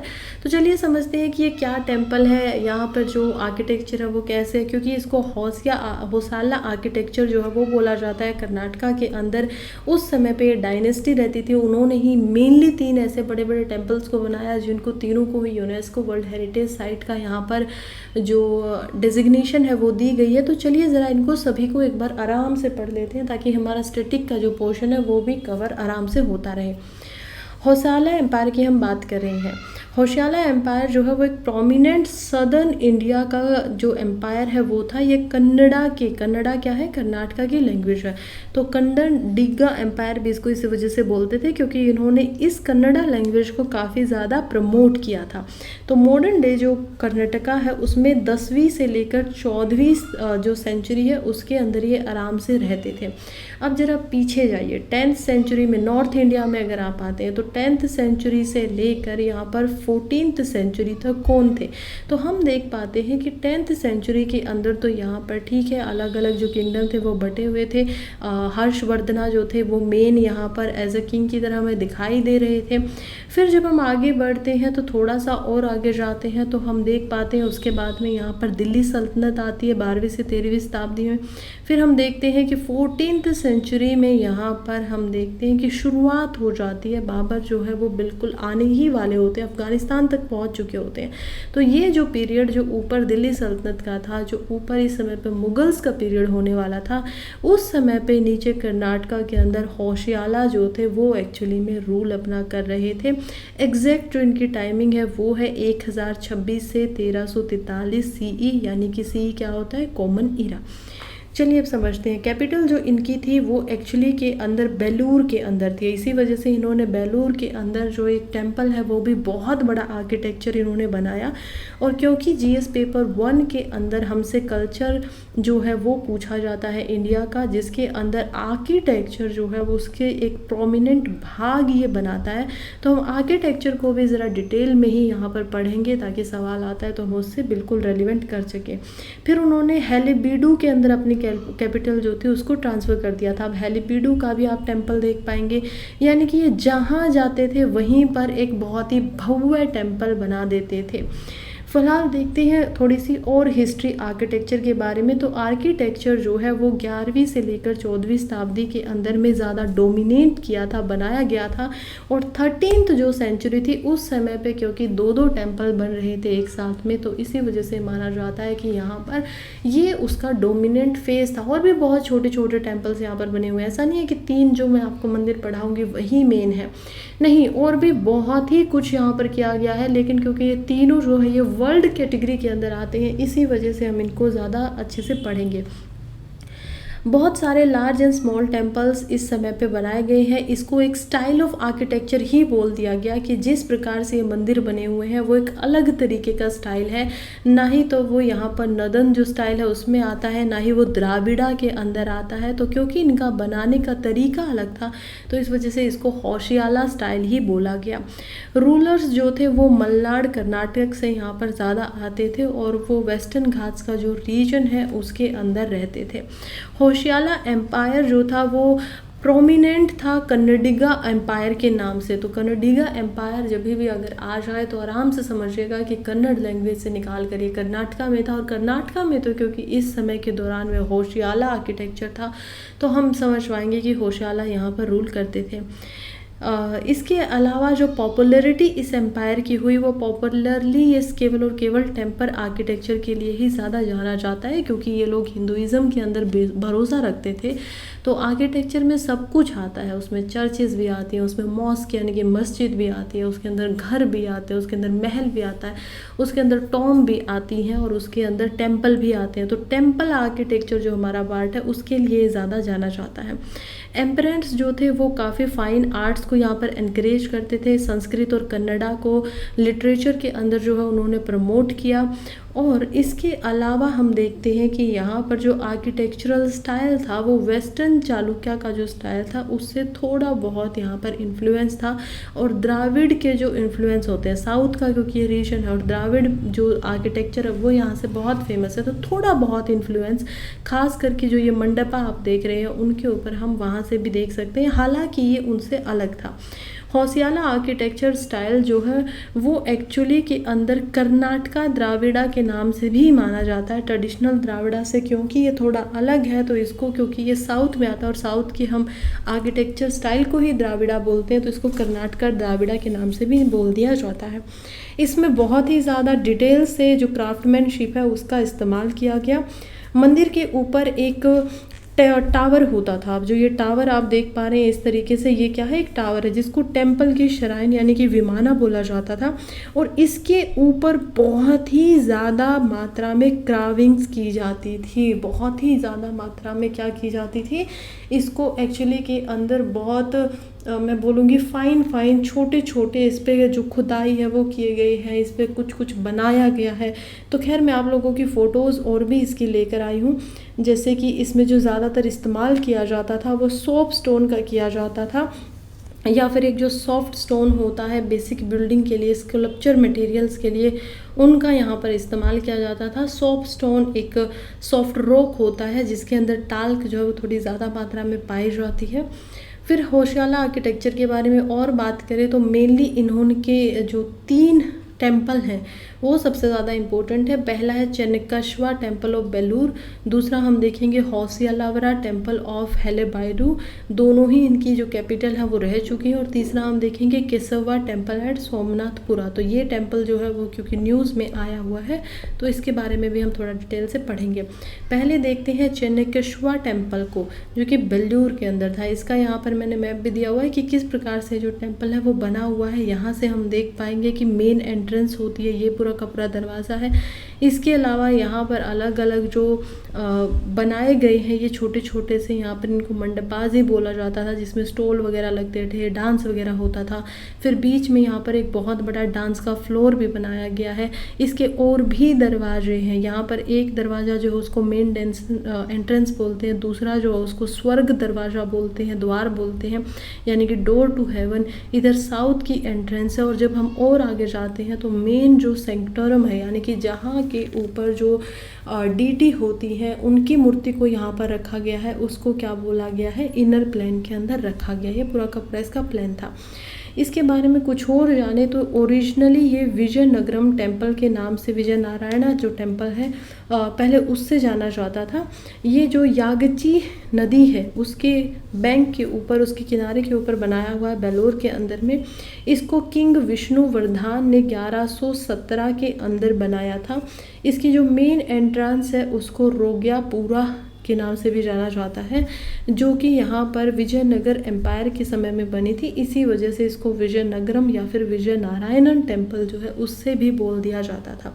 लेकिन हम फिर और पहले जाएंगे तो हमें समझ में आता है कि नहीं, ये तो होशियाला के द्वारा जो किंग विष्णुवर्धन है उन्होंने बनवाई थी। इसके अंदर 3 श्राइन्स है, सेम टेम्पल कॉम्प्लेक्स के अंदर में 3 हम अलग अलग श्राइन्स को देख पाते हैं। चंकेश्वर श्राइन जो है वो सेंटर के बीच में है, इसी वजह से इसका जो नाम भी है वो मेन डाइटी के ऊपर ही रखा गया है। इसके अलावा यहाँ पर कापे चांगी गराया टेम्पल है इसके राइट में, और एक स्मॉल सोमान त्यागी टेम्पल जो है वो इसके लेफ्ट के अंदर है। तो मेन जो टेम्पल है उसको हम बीच में देखेंगे, उसके साइड में भी हम 2 छोटे टेम्पल्स को यहाँ पर देख पाते हैं। ये इसका आउटलुक है, कुछ इस प्रकार से जो ये टेम्पल है दिख रहा है। मोस्टली इनके तीनों टेम्पल में आप यही देखेंगे कि इनका जो बीच का एरिया होता था वो मेन डाइटी के लिए यहाँ पर रखा जाता था। उसमें क्या है कि यहाँ पर कोई खास सा डिज़ाइन नहीं है, जैसे कि यहाँ से हमें समझना होता है आर्किटेक्चर का डिज़ाइन क्या होता है। टॉम जो होते हैं वो इस टाइप में बनाई जाती हैं। फिर हम देखते हैं कि द्राविड़ा जो होते थे वो कुछ इस तरीके से बनाते थे इस स्ट्रक्चर को। लेकिन यहाँ पर क्या किया गया है, जैसा एक डोर होता है उस डोर को बना दिया गया, बहुत ज़्यादा क्रेविंग्स यहाँ पर नहीं की गई। उसके ऊपर हम देखते हैं तो कार्विंग्स जो है वो फिर भी थोड़ी सी की गई है, ऊपर थोड़ा डिज़ाइन बनाया गया है, मेन डिटी को इसमें रख लिया गया। और इसके साइड में 2 और टेम्पल इस तरीके से बनाए जाते थे जिनके ऊपर मंडपास भी होते थे, जिसके ऊपर विहारास भी होते थे। मेन जो डेटी की यहाँ पर आप देख पाएंगे छत है, वो आप देखेंगे कि इस पर कुछ भी नहीं है। ये क्या है, बिल्कुल ऐसे ही खुली छोड़ दी गई है। नॉर्थ इंडियन में भी आपने टेम्पल्स को देखा होगा, तो नॉर्थ इंडिया के अंदर जो टेम्पल्स का शेप होती है वो कुछ इस प्रकार से होती है, राइट, वो बड़े बड़े इस टाइप से होते हैं। लेकिन यहाँ पर इसकी छत जो है उसको ओपन ही छोड़ दिया जाता था, बनाया नहीं जाता था। पीछे से भी अगर आप देखेंगे तो कुछ इस प्रकार से बने हुए दिखाई देंगे। इसके जो साइड के अंदर होता था, अब साइड में क्या है, ये जो टेम्पल्स है इस पर भर भर के आर्ट जो है वो बनाई गई है, कार्विंग्स यहाँ पर की गई हैं। खैर, अगर गूगल मैप्स की मदद से देखेंगे आप सैटेलाइट के जरिए, तो चंकेश्वरा टेम्पल जो है वो कुछ इसी प्रकार से दिखाई देगा ऊपर से, कि यहाँ से इसका मेन एंट्रेंस हमें दिखाई दे रहा है। फिर हम यहाँ पर दो और जो टेम्पल्स के यहाँ पर बात करी थी मैं छोटों को, उनको भी देख पा रहे थे। ये जो है इसमें दो स्तंभास भी एग्जिस्ट करते हैं। स्तंभ यानी कि जिनको पिलर बोला जाता है। एक जो है उसका नाम है गरुड़ा स्तंभ, दूसरे का नाम है दीपा स्तंभ। तो गरुड़ा स्तंभ और दीपा स्तंभ हम इसमें देख पाएंगे। ये पहला ग्रेट टेम्पल था जो होशियाला आर्किटेक्चर के अंदर बनाया गया था। वेस्टर्न चालुक्यास का जो स्टाइल है उसको थोड़ा सा फॉलो करते हुए इसमें जो मटेरियल बनाया गया है बनाते टाइम, वो अगेन सॉप स्टोन का ही इस्तेमाल किया गया है। इसके अंदर कोलोरेटिक स्किट्स जो है वो सॉप स्टोन के नाम से जाना जाता है। ये स्किस्ट क्या होती है, ये आप ज्योग्राफी के अंदर मटेरियल के अंदर पढ़ेंगे। मिनरल्स आप इसमें समझेंगे कि ये कहाँ पर पाए जाते हैं। इंडिया की ज्योग्राफी, फिजिकल ज्योग्राफी जब आप पढ़ेंगे तभी भी आप इनको समझेंगे। श्राइन जो है वो मंडपा के पीछे रखी गई है। तो मंडपा हमने देखा था कि यहाँ पर दो थे, उसके बीच में हम देखेंगे कि आराम से बनाया गया, और उसके पीछे यहाँ पर जो मेन डेटी है उसको रखा गया है। हम देखते हैं कि यहाँ पे जो श्राइन होती है उसमें हम देखते हैं कि 10.5 मीटर का गैप है लगभग का। तो ये आप कुछ और यहाँ पर फोटो देखेंगे। स्तंभ की जो बात हो रही थी वो स्तंभ आप समझेंगे कि पीछे एंट्रेंस करके यहाँ पर टेम्पल है, और टेम्पल के सामने ये क्या है, ऊपर की तरफ पिलर देखेंगे, और यहाँ पर गरुड़ जो है उनकी मूर्ति बनाई गई है। पिलर जो है वो काफ़ी लंबा है, इसी वजह से गरुड़ा स्तंभ इसको बोला जाता है। उसके हिसाब से अगर आप टेम्पल की अदर तरीके से फ़ोटो देखें तो यहाँ पर भी समझ पाएंगे, जो स्टोन है उसको भी समझ पाएंगे। और मेन एंट्रेंस जो था वो हम देख पाएंगे कि काफ़ी, क्योंकि ये द्राविड़ा स्टाइल से भी प्रभावित है, तो इसी वजह से जो मेन एंट्रेंस है उसको वैसा ही बनाया गया है। हालांकि टेम्पल जो है वो यहाँ पर जैसे कि द्राविड़ा टेम्पल होते हैं उससे थोड़ा सा अलग है। फिर हम देखते हैं कि बेलूर के अंदर ही इसमें कुछ पिलर्स का होल भी बना हुआ है, यानी कि यहाँ पर बहुत सारे पिलर्स लगे हुए हैं अंदर में। और ये सबसे ज़्यादा इसकी जो मेन अट्रैक्शन है वो है यहाँ पर जो नरसिम्हा पिलर बनाया गया है। इनके ऊपर आप देखेंगे किस प्रकार से कार्विंग की गई है, अलग अलग चित्र बनाए गए हैं। ये पूरे के पूरे जो पिलर बनाए जाते थे वो मोनोलिथ होते थे। मोनोलिथ का क्या मतलब है कि इनको जोड़ा नहीं जाता था, ये एक्चुअली के अंदर एक ही पत्थर में से काव करके फिर वैसे के वैसे रख दिए जाते हैं। तो वो पिलर्ड होल भी हम इसके अंदर देख पाते हैं। तो इनकी एक कैरेक्टरिस्टिक यही है टेम्पल्स की कि इनके टेम्पल्स में बहुत सारे पिलर दिखाई देते हैं। एंट्रेंस की अगर बात करें तो ये यहाँ पर चनका शेवा टेम्पल जो है उसकी एंट्रेंस हम देख पाएंगे। इसके 3 दरवाजे हैं, और जो सबसे डेकोरेटेड स्कल्पचर है उसको हम द्वारपालिका भी बोलते हैं। यहाँ पर बनाए गए स्कल्पचर्स की ये क्या है, द्वारपालक है। यहाँ पर इसको गेट को एक्चुअली के अंदर में प्रोटेक्ट कर रहे हैं। राजा गोपारा यानी कि सुपर स्ट्रक्चर जो होता था वो यहाँ पर इस हिस्से में बनाया गया था, जो कि जिसको राजा गोपारा के नाम से जाना जाता है। इसके अलावा इसमें छोटी छोटी श्राइन्स ही हैं जो आप देखेंगे यहाँ पर, रजन याकी टेम्पल के नाम से, सोमना याकी टेम्पल के नाम से, कापी चेरंगिया टेम्पल के नाम से। तो ये 3 श्राइन्स जो हैं उनको भी हम यहाँ पर देख पाएंगे। इसके अंदर आप बेलूर के अंदर में शिला भालिका जो है उनको भी देख पाएंगे। तो शिला भालिका की इस प्रकार से यहाँ पर जो मूर्तियाँ हैं वो लगाई गई है, इनको शिला भालिका का नाम दिया गया है। अब हम चलते हैं सेकंड टेम्पल की तरफ हमारे, जो कि हेलीबीड के अंदर बनाया गया। तो बेलूर क्योंकि उनकी फर्स्ट कैपिटल थी और क्योंकि पहले जो टेम्पल है वो वहीं पर बना था, इसी वजह से हमने उस टेम्पल को देखा। अब हेलीबीड की बात करें तो ये हेलीबीडु कर्नाटका के अंदर है, 12वीं शताब्दी में बनाया जाता है, क्योंकि ये इसका नाम ही यहाँ पर है होसलावरा। तो जब भी आप शवरा शब्द को समझते हैं, शवरा जो यूजुअली इस्तेमाल होता है वो किसके पीछे इस्तेमाल होता है, तो वो इस्तेमाल होता है लॉर्ड शिवा के पीछे भगवान शिव जो है उनके पीछे, इसी वजह से क्योंकि इसके ऊपर बहुत खूबसूरत आर्किटेक्चर बनाया गया है, ये अट्रैक्शन जो है वो लोगों की अपनी तरफ लेकर आता है। ये जो लॉर्ड शिवा है उनका इंडिया के अंदर one of the largest temple है जो कि लॉर्ड शिवा को डेडिकेट किया गया है। अगर हम बात करें होयसलेवरा टेम्पल के बारे में, तो होयसलेवरा जो टेम्पल की हिस्ट्री है ये कहती है कि शिवा एंड पार्वती जो है वो यहाँ पर रहे, और किंग जो विष्णुवर्धन है उन्होंने ही जो बेलूर का टेम्पल है उसको भी बनवाया, और विष्णुवर्धन ही इसी टेम्पल को भी जो काम है वो पूरा करवाते हैं। ये जो टेम्पल था इसमें बहुत सारे शिव जो हैं उनकी मूर्तियों को बनाया गया, और माना गया है कि मनी एंड जो वेल्थ बिल्डिंग है और ब्यूटीफुल टेम्पल है उसके लिए इसको बनाया गया था। इसी समय में चंकेश्वर टेम्पल जो था वो भी हम देखते हैं कि एक वैष्णवा टेम्पल के रूप में बन रहा था। अब जो बिल्डिंग थी होयसलेवरा टेम्पल की, तो वो हम देखते हैं कि उसमें कंपटीशन सा भी हमें दिखाई देता है, एक तरीके की आपको जो इनका स्ट्रक्चर होगा वो दिखाई देगा। इसके अलावा जो ये टेम्पल है बहुत बड़ा, इसके अंदर एक टैंक है यानी कि तालाब है पानी का, और जो वाटर का टैंक है उसमें यागची रिवर, पिछले वाला जो टेम्पल था वो भी यागची रिवर पर था और ये भी यागची रिवर से ही इसमें पानी जो है वो लिया जाता है। ये जो ब्यूटीफुल टेम्पल है इसमें मास्टरपीस इसको इस वजह से बोला जाता है क्योंकि इसके अंदर बहुत ही एक्सक्लूसिव कार्विंग्स की गई हैं। यहाँ पर जो काम कर रहे थे लोग उन्होंने बहुत फाइन आर्ट अपनी यहाँ पर दिखाई है। इसके अंदर 1000 से भी ज़्यादा मूर्तियों को हम देख पाएंगे, जो ये दीवारें हैं इनके ऊपर इनको बनाया गया है। इसकी जो सबसे इम्पोर्टेंट बात है और जो इसकी खासियत हम बोल सकते हैं वो ये है कि इसके ऊपर महाभारत और रामायण जो है उनके सीन को भी लगाया गया है, तो आप इसकी दीवारों के ऊपर उनके सीन्स को देख पाएंगे। इसके अलावा जो ये टेम्पल है वो रिस्पेक्ट के तरीके से भी बनाया गया है। जो क्वीन थी यहाँ पर विष्णुवर्धन की, शांतलेश्वरा, उनके लिए इसको बनाया गया था और इसका जो नाम था वो होयसलेवरा यहाँ पर रखा गया। फिर इसके ऊपर हम कुछ लायंस को भी देख पाएंगे। आप देख पाएंगे यहाँ पर जो गॉडेस दुर्गा है उनको बनाया गया है, उनके पास में ही यहाँ पर बहुत सारे लायंस को बनाया गया है, जो कि जो करेज होता है, हिम्मत होती है, स्ट्रेंथ होती है, ताकत होती है, उसको यहाँ पर डिपिक्ट करता है, दिखाता है। हिंदू एपिक्स के अकॉर्डिंगली इसको बहुत ही खूबसूरती से बनाया गया है। इसमें आप जितने भी हिंदू गॉडेस हैं, गॉड्स हैं, उनको यूजुअली यहाँ पर देख पाएंगे। इवन ये यूनेस्को की भी एक वर्ल्ड हेरिटेज साइट है।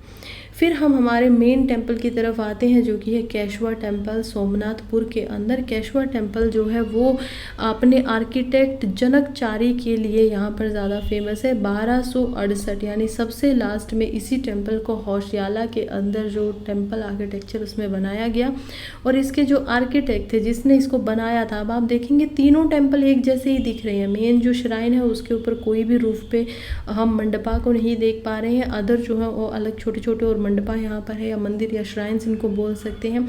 यहाँ पे भी कुछ मंडपास बनाए गए हैं जिसमें हम देख पाते हैं कि यहाँ पर ज़रूर कुछ दुकानें वगैरह सजती होंगी। इसके अलावा आप जो ये इस प्रकार का स्टाइल देख पा रहे हैं, ये स्टाइल ये इन्हीं का स्टाइल था। तो ये कैरेक्टरिस्टिक जो है ये काफ़ी इनकी है कि स्टेप नुमा, सीढ़ी नुमा इन लोगों ने जो स्टाइल है वो टेम्पल्स का यहाँ पर बनाया है। पहले एक बहुत बड़ा चबूतरा बनाया है और उसके ऊपर फिर यहाँ पर टेम्पल को बनाया गया है।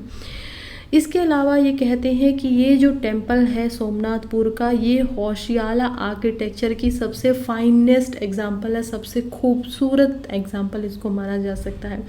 अगेन इन सभी के अंदर जो मटेरियल यूज़ हुआ है वो हुआ है सोप स्टोन का। ये सिमेट्रिकल डिज़ाइन में बनाया गया है। इसके अंदर भी 3 श्राइन्स को हम देख पाएंगे और इसी वजह से इसको ट्रिपल सेल्ड टेम्पल के नाम से भी जाना जाता है। ये जो टेम्पल है ये स्टार की शेप में है, राइट। ये इसको अगर आप देखेंगे तो स्टार कैसे बनता है, कुछ इस प्रकार से बनता है।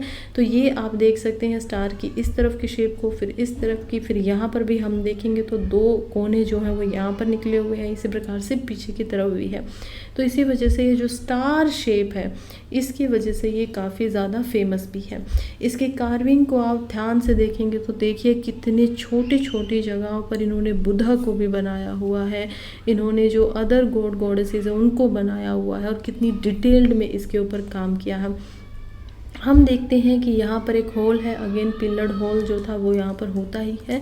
और ये जो है ये हम देखते हैं कि स्टार शेप्ड के अंदर डिज़ाइन किए गए हैं। इवन इसकी जो छतों को आप देखेंगे तो उनको भी बहुत ही ज़्यादा यहाँ पर कार्विंग के साथ में बनाया गया है। इसके अंदर जो इमेजेस है हिंदू गॉड कृष्णा की, उनको फ्लूट बजाते हुए यहाँ पर सेंक्टम के अंदर रखा है। इसी वजह से इसका नाम भी केशव टेम्पल है, क्योंकि ये किसको समर्पित है, ये टेम्पल समर्पित है लॉर्ड कृष्णा को। हम देख पाते हैं कि इसके अंदर माइनर श्राइन्स भी हैं, छोटे छोटे भी हम ये देखेंगे। आप छोटे छोटे टेम्पल्स जो हैं बने हुए हैं उनमें अलग अलग डेटीज़ को रखा हुआ है। ख़ास करके जो सबसे ज़्यादा इम्पोर्टेंट यहाँ पर है वो क्या है, वो है यहाँ पर Krishna when he is playing flute of his. Carvings again बहुत ही खूबसूरती के साथ में बनाई गई है यहाँ पर। और खैर ये जो टॉपिक था पूरा का पूरा हमने इसको कंप्लीट कर लिया। आपने हौसियाला आर्किटेक्चर को समझ लिया, आपने अभी की जो करंट न्यूज़ थी उसको भी समझ लिया है। नेक्स्ट हमारा आर्टिकल है जो कि है India achieves outstanding outcome in FATF evolution. FATF क्या होता है, तो देखिए FATF जो होता है वो होती है फाइनेंशियल एक्शन टास्क फोर्स। तो फाइनेंशियल एक्शन टास्क फोर्स जो है ये एक्चुअली के अंदर में यहाँ पर जो ग्लोबल एक्शन होते हैं जिसमें मनी लॉन्ड्रिंग आ गया या ड्रग्स वगैरह का ट्रेड हो गया, टेररिज्म आतंकवाद यहाँ पर हो गया, ऐसी चीज़ों को रोकने के लिए, कंट्रोल करने के लिए बनाया गया। अब न्यूज़ क्या कह रही है, न्यूज़ कह रही है कि इंडिया ने बहुत ही अच्छा बेहतर यहाँ पर अपनी परफॉर्मेंस दी है, इसी वजह से इंडिया की जो तारीफ़ है वो की गई है। और इंडिया से सीखने के लिए भी यहाँ पर बोला गया है कि इंडिया जो है वो काफ़ी म्यूचुअल इवैल्यूएशन रिपोर्ट जो थी, जिसमें म्यूचुअली क्या होता है कि इंडिया और यहाँ पर जो ये टास्क फोर्स है वो मिलकर काम कर रही थी एक दूसरे के साथ में, उसमें यहाँ पर इंडिया को रेगुलर फॉलोअप कैटेगरी के अंदर डाल दिया गया है, क्योंकि इंडिया की परफॉर्मेंस जो है टेररिज्म को टैकल करने की वो इतनी बेहतर है। मैं आपको बता दूं कि G20 जो कंट्रीज़ हैं उनमें से केवल 4 ऐसे देश हैं आज से पहले जिनको इस कैटेगरी के अंदर डाला गया है। फिलहाल हम देखते हैं कि ये FATF होता क्या है। ये एक इंटर गवर्नमेंटल ऑर्गेनाइजेशन है, यानी कि बहुत सारी कंट्रीज़ की जो गवर्नमेंट है वो इसको मिलकर काम चलाती हैं। अब इंटर गवर्नमेंटल कैसे और कौन कौन से कंट्री इसमें है वो अब हम आगे देखेंगे। इसका काम क्या है, मनी लॉन्ड्रिंग को कॉम्बैट करने का और टेररिस्ट जो होते हैं उनको भी यहाँ पर रोकने का। एस्टेब्लिश ये हुई थी 1989 के अंदर में। ये बनाई जो थी वो बनाई थी ग्रुप ऑफ 7 यानी कि G7 की जो मेंबर कंट्रीज़ हैं उन्होंने। प्रेसिडेंट जो है 2022 से ही हम देखते हैं टी राजा कुमार जो है वो इसके हैं। हेडक्वार्टर इसका है पेरिस फ्रांस के अंदर। हिस्ट्री की बात करें तो ये एक बहुत ही ग्लोबल फाइनेंस क्राइम के अंदर यहाँ पर अमर्ज हुई एक शक्तिशाली एक्शन टास्क बनकर, क्योंकि बहुत सारी इलीगल एक्टिविटीज़ उस समय पे 1989 के अंदर चल रही थी। मनी लॉन्ड्रिंग हो रहा था, बार बार टेररिस्ट अटैक हो रहे थे। तो इन्हीं चीज़ों से अपने आप को बचाने के लिए और एक सेफ वर्ल्ड बनाने के लिए जी समिट जब होता है 1989 के अंदर, तो उन्होंने इसको क्रिएट किया, डिस्कस किया और उसके बाद में इसको बनाया। तो G7 कंट्रीज़ कौन कौन सी होती हैं, इसमें सबसे पहली कंट्री होती है कनाडा, फिर हम देखते हैं France, Germany, Italy, Japan, United kingdom, United state को। तो ये जो 7 कंट्रीज़ आप देख पाएंगे ये सबसे ज़्यादा डेवलप कंट्रीज़ हैं। और इन्हीं में हम यहाँ पर देखेंगे कि यहाँ पर जो अमेरिका है, नॉर्थ अमेरिका, उससे हम यूनाइटेड स्टेट्स और कनाडा को 2 कंट्रीज़ को देखेंगे। उसके बाद यूरोप की जो कंट्रीज़ है उसमें हम देखेंगे जर्मनी को, इटली को, फ्रांस को, यूनाइटेड किंगडम को, यानी कि 4 कंट्रीज़ यहाँ पर यूरोप से आती हैं और एक कंट्री जो है वो एशिया से आती है जो कि है जापान। इसके अलावा हम देखते हैं कि पेरिस में इसको बनाया जाता है, इसी वजह से फ्रांस जो है वो इसका हेडक्वार्टर भी है। और इसमें जो रिकमेंडेशंस थी वो 1990 के अंदर 40 रिकमेंडेशन जब इसको बनाया जा रहा था तो इसमें एक्सेप्ट की गई, फिर इसमें रिवीजन किए गए और 2022 में भी रिसेंटली इसके अंदर अमेंडमेंट जो है वो हो गई है। इसका 9/11 के बाद में जब टेरर अटैक होता है तो पहले इसको मोस्टली इकोनॉमिकल जो होते थे, यानी कि पैसे के मामले में मनी लॉन्ड्रिंग हो रही है या वैसे मुद्दों के लिए ज़्यादा इस्तेमाल होता था। लेकिन टेररिस्ट को जब पैसे दिए जाते हैं, फाइनेंसिंग की जाती है, तो उसके ऊपर हम देखते हैं कि यहाँ पर 9/11 के बाद में इसने ज़्यादा ध्यान दे दिया। मेंबरशिप की बात करें तो इसके अंदर 39 मेंबर जो कंट्रीज़ हैं वो यहाँ पर हैं और 200 से ज़्यादा जो कंट्रीज़ हैं उनके जुरिस्डिक्शन के अंदर ये फैला हुआ है। इसमें डेवलप्ड और डेवलपिंग नेशन दोनों ही आते हैं। इसमें ग्लोबल पार्टनरशिप यहाँ पर की गई है ताकि फाइनेंशियल जो क्राइम होते हैं उनको रोका जा सके। तो ये करते क्या है, इनका काम यही होता है कि ये रिपोर्ट तैयार करती है किस कंट्री की तरफ से यहाँ पर जो टेरर फाइनेंसिंग है वो की गई है, किस कंट्री में ऐसा नहीं हुआ है, कौन ज़्यादा सहायता कर रहा है, कौन जो पैरामीटर बनाए गए हैं उनके ऊपर चल रहा है। और जब ये ऐसा करते हैं तो उसके बाद में ये कैटेगरीज ऑफ लिस्ट निकालते हैं जिसके अंदर वाइट लिस्ट होती है, यानी कि कंट्री जो है वो टेरर फंडिंग से और मनी लॉन्ड्रिंग से बिल्कुल फ्री है, जो कि बहुत कम कंट्रीज़ हैं, यानी कि डेवलप नेशन ही जो है।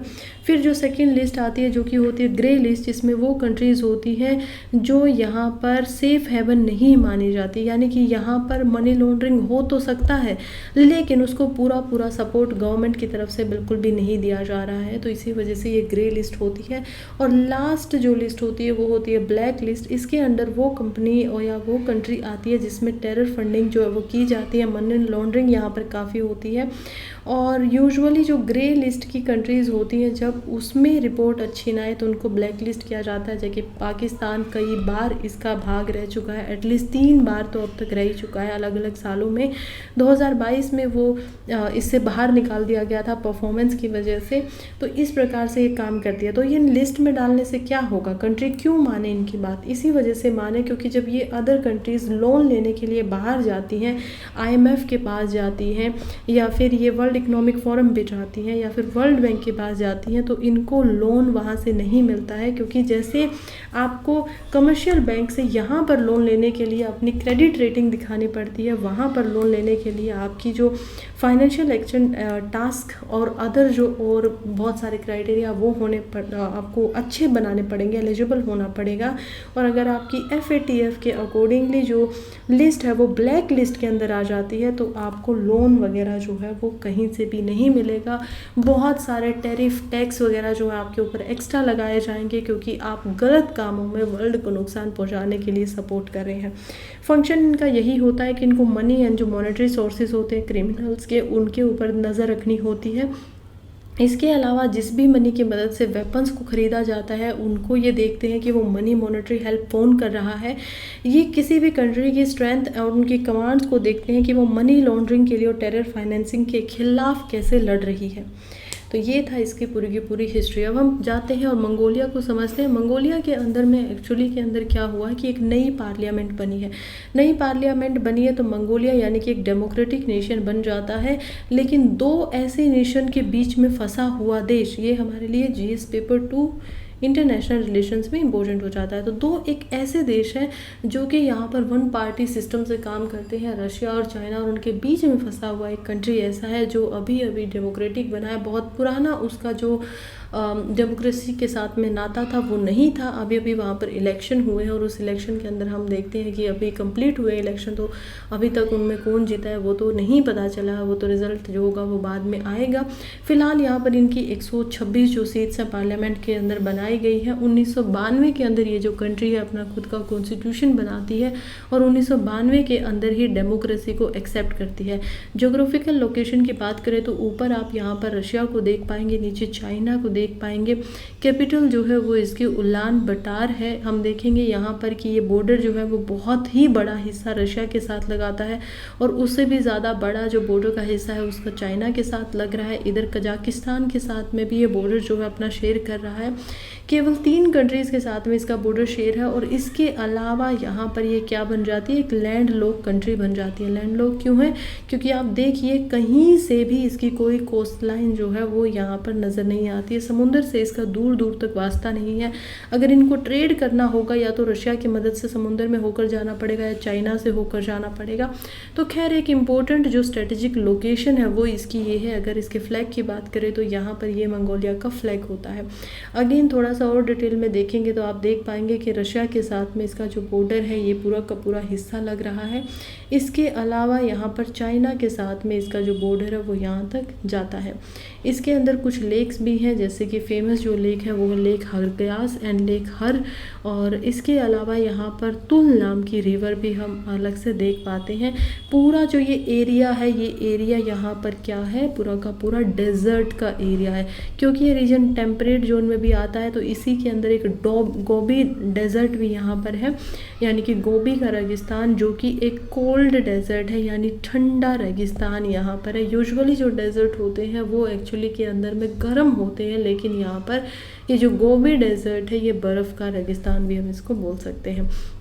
और अगर इसके करेक्टरिस्टिक की बात करें तो नॉर्थ ईस्ट एशिया के अंदर हम देख रहे हैं इसको, इसकी जो जोग्राफिक कोऑर्डिनेशन है ये 46 डिग्री नॉर्थ से लेकर 105 डिग्री ईस्ट तक के बीच में हमें दिखाई देता है।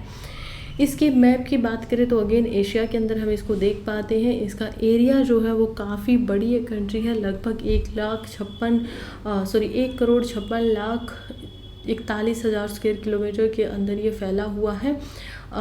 कंपैरिजन अगर इसकी रैंकिंग होती है तो हम देखते हैं कि इसकी जो लैंड बाउंड्री है वो लगभग यहाँ पर 8,082 किलोमीटर के अंदर है। मेनली जो इसकी बॉर्डर कंट्रीज़ है वो ऊपर रशिया है, नीचे चाइना यहाँ पर दिखाई देती है। क्लाइमेट की बात करें तो डेजर्ट है, तो बहुत ही ज़्यादा इसमें जो टेम्परेचर का रेंज है, सुबह यहाँ पर कोई क्लाइमेट होगा तो शाम को रात को कोई और क्लाइमेट यहाँ पर दिखाई देगा, वेदर दिखाई देगा। सीजनल जो टेम्परेचर की रेंजेस है वो यहाँ पर काफ़ी ज़्यादा होती है।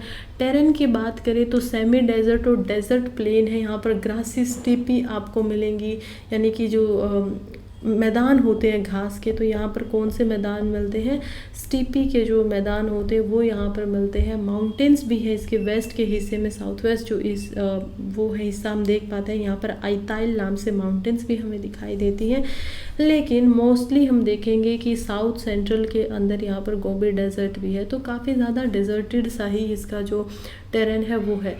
एलिवेशन की बात करें तो यहाँ का जो हाईएस्ट पॉइंट है वो है नयरा मायदीन और गुल, इसको कोयतीन पीक भी बोला जाता है, जो कि लगभग यहाँ पर 4,374 मीटर की लंबाई के साथ में हमें दिखाई देता है, ऊंचाई के साथ में। नेचुरल रिसोर्सेज काफ़ी इम्पोर्टेंट, अब हम पार्ट की तरफ बढ़ गए हैं। तो नेचुरल रिसोर्सेज यहाँ पर क्या क्या मिलेंगे, यहाँ पर हमें तेल मिलता है।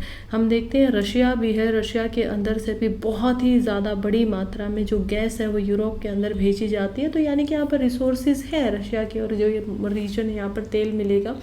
कोयला यहाँ पर काफ़ी पाया जाता है, कोल कॉपर यहाँ पर मिलता है, टंगस्टेन, फॉस्फेट, निकल, टीन, जिंक, गोल्ड, सिल्वर, ये सब यहाँ पर हमें भरपूर मात्रा में मिल जाते हैं। लैंड की बात करें तो लगभग 73% जो लैंड है इसका वो एग्रीकल्चर के इस्तेमाल में आता है। और मेजर जो लेक है वो यहाँ की जो सबसे बड़ी लेक है और काफ़ी फ्रेश वाटर की लेक है वो है हॉफ्स-कोल नूर, और एक जो दूसरी लेक है जो फ्रेश वाटर है वो है हर उस नूर। तो हर की हमने अभी यहाँ पर बात की कि यहाँ पर लेक हर है, और उसी के ऊपर हम देख पाएंगे कि हॉस वो गुल जो हर है लेक है वो भी यहाँ पर है। इसके अंदर सोट वाटर लेक भी हमें मिलती है, जिसमें ओवुश नूर जो है उसको हम देख पाएंगे। नूर शब्द अब आप समझ चुके हैं कि यहाँ पर मंगोलिया में जो इस्तेमाल होता है वो किस चीज़ के लिए होता है, लेक के लिए होता है। हर लेक के पीछे आपको नूर शब्द जरूर मिलेगा।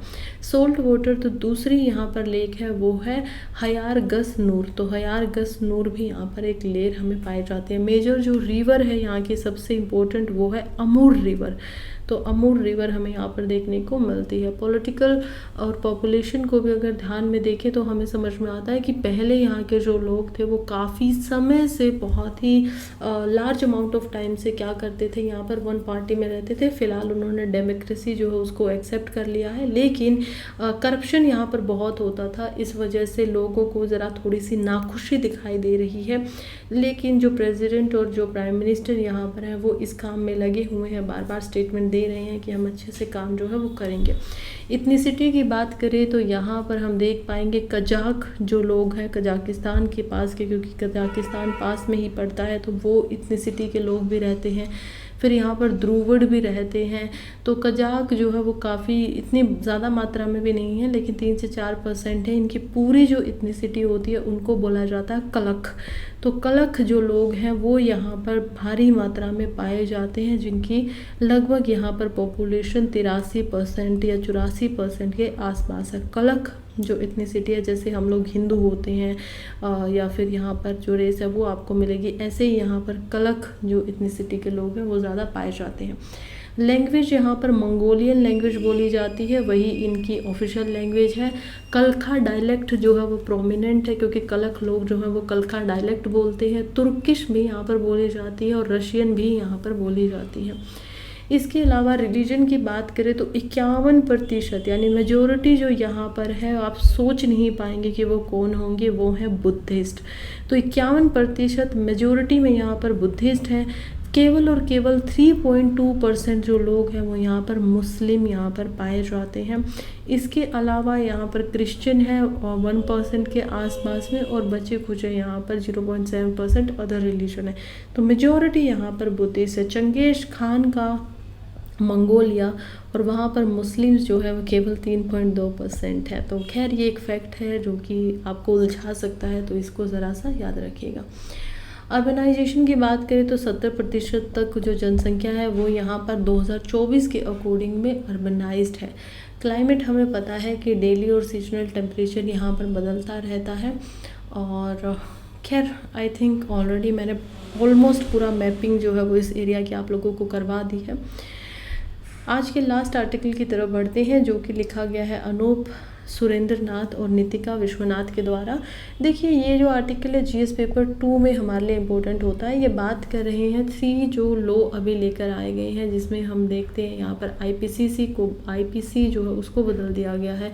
फिर हम देखते हैं यहाँ पर जो code of criminal procedure code होता था 1973 में वो आया था, उसको यहाँ पर चेंज कर दिया गया है। इंडियन एविडेंस एक्ट 1872 में आया था, उसको बदला गया। आईपीसी जो सबसे पहले आई थी 1860 में, उसको बदला गया, और इनको बदलकर भारतीय न्याय संहिता, भारतीय नागरिक सुरक्षा संहिता और भारतीय साक्ष्य अधिनियम के नाम से यहाँ पर बदल दिया गया। अब ये जो नए कानून है ये 1 जुलाई से लागू होने वाले हैं।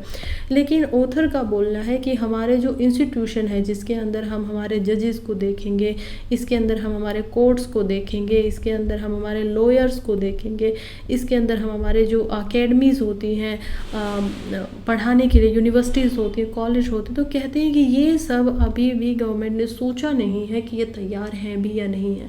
तो इनको लगता है कि अभी तक जितनी तैयारी चाहिए थी वो उतनी तैयारी इंस्टीट्यूशंस के अंदर नहीं हुई है। वो लोग इतने वेल वर्स्ड नहीं हुए हैं कि उनको सारे के सारे जो बदलाव इसके अंदर किए गए हैं वो याद हो चुके हों या उन चीज़ों को समझ चुके हों। इसी वजह से ये क्या कर रही है कि ये जो अभी लागू हो रहा है वो काफ़ी जल्दबाजी में है। इतनी जल्दी क्या है, कानून बन गए हैं, थोड़ा सा इंस्टीट्यूशंस को समय दीजिए कि वो इसको समझ सके अच्छे से और फिर उसके ऊपर कोई प्रतिक्रिया जो है वो दे सकें। फ़िलहाल के लिए यहीं पर आज का जो हमारा न्यूज़पेपर का एनालिसिस है वो ख़त्म होता है। जो भी अब तक यहाँ पर बने हुए हैं उन सभी का धन्यवाद। वीडियो अगर अच्छी लगी हो और चैनल आपने सब्सक्राइब नहीं किया है, जो कि 50% लोग वीडियो देखते हैं लेकिन सब्सक्राइब नहीं करते हैं, तो कर दो यार, सब्सक्राइब कर दीजिए। मुझे